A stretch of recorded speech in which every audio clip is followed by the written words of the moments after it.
So life was total shit for me from around like 27 to about the beginning of my 30s. And if you're currently in the shit show, congratulations. This is a canon event. You cannot do anything to stop it. Call it Saturn return, but I feel like there's more to that than just astrology. I have a feeling every person has a collapse at some point of their life. Even the most happy, successful people that you're seeing, they had a collapse, at least one. That shitty time period where you lose someone that you love, and this could be multiple people at once, and very often it's actually multiple people at once. You know, like old sayings, I believe in, like at least Polish and Russian, they come in three, or like never happens, it never comes on its own, like it always is something else with it. Bad time period, it just is like an snowball. Every single person I did a reading for struggled in that age. Every single person that I know around me. It happens every single fucking time that at this point I can just throw the cards away and like not do tarot anymore. And if I met you and you're in this somewhere in this age range and you're telling me that you're struggling, I can just give you a free advice. Like this video is that free reading that you would get with me and pay for it. Today you don't have to pay for it. Here it is, and here's why, and like how, what the fuck to do with it. So why you're gonna have that collapse, at least like why I had it, because when you're in your 20s is a prime time to make mistakes, and like big ones and bad ones. For example, picking a college that you don't need, picking like marrying a person that you don't actually resonate with, or this is not your person but you just did it because you were in your 20s, and it's normal that you made life-altering mistakes, but that's the time when you make them. And literally you should make mistakes in your 20s. It is better that you have more experience. Of course, it's in my opinion, but let's be honest. So in your 20s, you also have a lot of anxiety. Often people come to college, people move out of their homes with ton shit of anxiety, and you are supposed to start building your career while you have that crippling anxiety, you know, being unable to build relationships because you are anxious and constantly self-conscious. For some people, it's identity questioning, like sexuality questioning, and all that is going to make you insecure and is going to make you just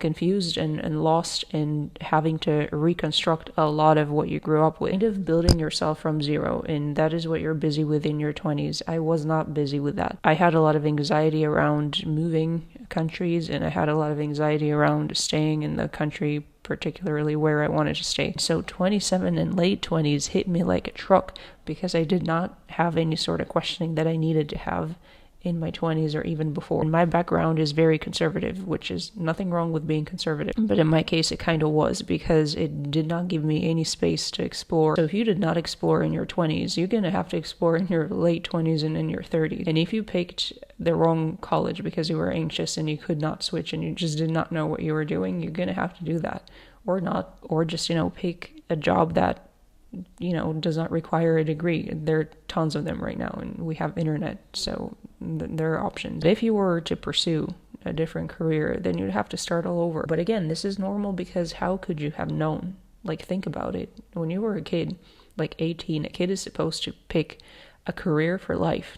This is insane. I think that's why most people do not work what they did in college. Possibly needing to return to your parents' home, and this is niche but kind of not really niche. So when you lived a life that's independent, when you lived a life away from home, especially if you don't resonate with your culture, like you grew up in one culture and let's say it does not resonate with you because it hates people like you, so you hate it too, so you move out and you kind of live elsewhere, and then you have to go back because you couldn't stay elsewhere. So you have these years that are kind of limbo years. Maybe you're not paying rent, but also you're not really motivated to work hard because rent is free, so why do you need to work extra hard? Years of doing nothing, basically, and chilling in your bed, which again is not necessarily bad. But I have to say this one thing about returning to your parents' home. If the relationship is good, and I note, if it's good only.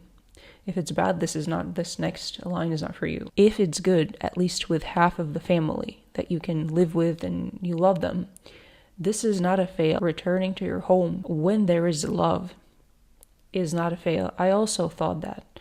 I also thought, I'm going to turn 18, I'm out. And I was out. Then I missed everything, and I regretted it immensely because I did have love, and not with everyone, but I did have family members that I missed. Birthdays, anniversaries, everything, being abroad. The typical advice, the most popular narrative is you have to just go for it. This is a Western narrative that does not resonate always with me. Just go for it, you know, don't look back, just move, like go after your goals, like go after your dreams, leave your hometown behind, like you'll never regret it. This is not true for everyone. Maybe that's true for the West and like how they are raised, or you were in the Western culture, but your family is not Western. This might not resonate with you. This might not be for you. It wasn't for me. I regretted leaving because I could have just stayed and moved at like 23 or 25. Nothing would change for my timeline. I could still go to college in my early 20s and mid 20s, but I lost time with a lot of people who aged and then died or just grew up and it wasn't the same. So I personally regretted it. And when I returned back home, I was able to rebuild some things and I was able to kind of catch up with some things, but some of them I lost forever and I will never get back. So if you are, again, if you have a good relationship with family, don't see it as failed. You are not failing. I promise you, you're not going to regret returning when you are in your 40s and 50s. I don't know, but I'm guessing you will not regret spending time with your loved ones. I always watch those videos where like they ask old people, what do you regret the most? Like what is it that you wish you did when you were younger? And they always say it's spending time with the loved ones. First major loss in your Saturn return in this window is going to fuck you up. And it's going to fuck you up really bad. And it's going to be also one of the worst losses that you would have. I know a lot of people get mad at this, but I lost both pets and family members, and I can just say that those are both griefs. They're different types of grief. They shouldn't be compared. So when I say major loss, of course I count pets as well. It can be pets, it can be family members. Pets are family members. And again, it's going to fuck you up. So you got to be prepared, because if you had not had a major loss as a kid and as a teen, which I did not for a long time, pretty grateful for it, that my childhood and my teenagehood was loss-free. You know, now I actually don't know, because I got so fucked up by this one. When you have the first loss at that age, again, I don't know, I have not been older and I have not had a loss when I was younger, but when you have a loss in that window, it's like a before and after. It's like you never are the same. And maybe this is redundant to say, but it was a discovery for me. I didn't know I wouldn't be the same. I thought that I would grieve and like cry and drink and then it would be fine, but it's not like that. It's like a before and after. And then now when I was happy 100%. Now when I'm happy, there's only like 70% capacity to be happy. So imagine like a battery of your iPhone that's like old, like I have one, and the battery capacity is just 72% or 80%. Like it does not charge, it does not go to 100 anymore. I think that's a fair comparison. It doesn't go to 100 anymore. But you're just going to accumulate losses. Like you understand with this first one that your life, like it's grim. Sure, you also are going to have new beginnings and hopefully. But then I always thought about loss. Like my astrology chart is full of 8th house. Now I know it and I think about it. And every time I meet someone who is like aging, you know, I like to make friends with old people. I like old people, especially grandmas. I think they're really cute. Every time now I intend to make a grandma friend. Guess what is in my head? It actually was 2 of my closest loved ones who one died and one had a health scare that also broke my life. I don't know if you hear him, but he is he is there.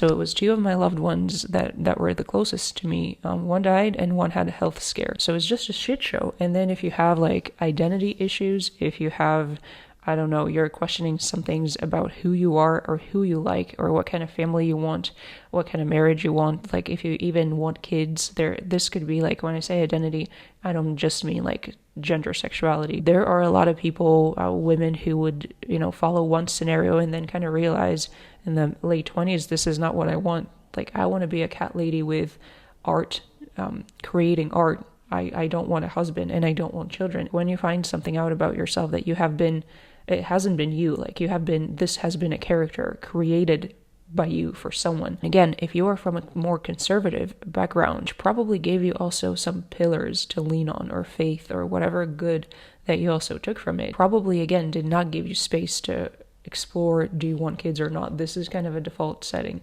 It did not give you a space to explore any sort of like gender identity, sexuality related stuff. It will find you. It will find you.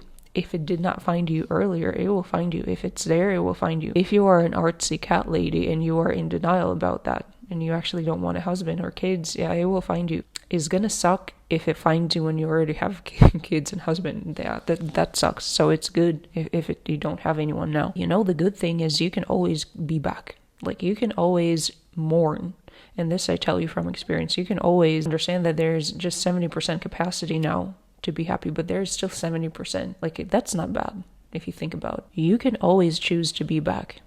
You can always, feel like shit, and I did, and like stare at the things of your passed away loved one or pet or friend. Oh yeah, friends break up. Oh yeah, this I didn't cover. I don't even think I'll get there because this is a whole different department. It is so bad that I think it deserves a different video or a different like yap session. Friends break up. You're either gonna have like no friends that you made like throughout your 20s, so you're gonna end up in this age range with 0 friends. So that's one different kind of pain, or you're gonna lose friends. So again, one of them is unfortunately gonna find you.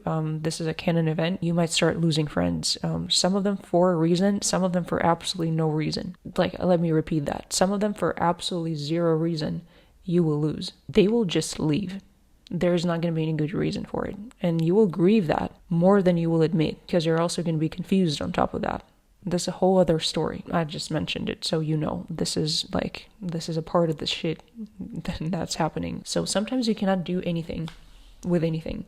Like, sometimes I will do a tarot reading and I have to tell a client, like, sorry, but you can't do anything. Like, there's nothing that I can advise you based on the reading that you can now do that's going to drastically change your situation right now. Like, it's just that sometimes, you are in this couple of months, sometimes this couple of years, that it's stuck and it sucks and it's shit. And you kind of have to be in that shit. So then you can, it is going to shift later and you can walk out of it, but not now. So when I found myself in that shit that I couldn't just get out, just kind of, how they say, like, cliche thing, like, just take it day by day. It actually works because time, it's always going. Like, it's gonna pass anyway. You come up with like stupid routine. I don't know, like, make a silly routine, like what you were doing every day that's not so hard, and you just take it day by day and you just literally let time cook, because sometimes it's all that you need.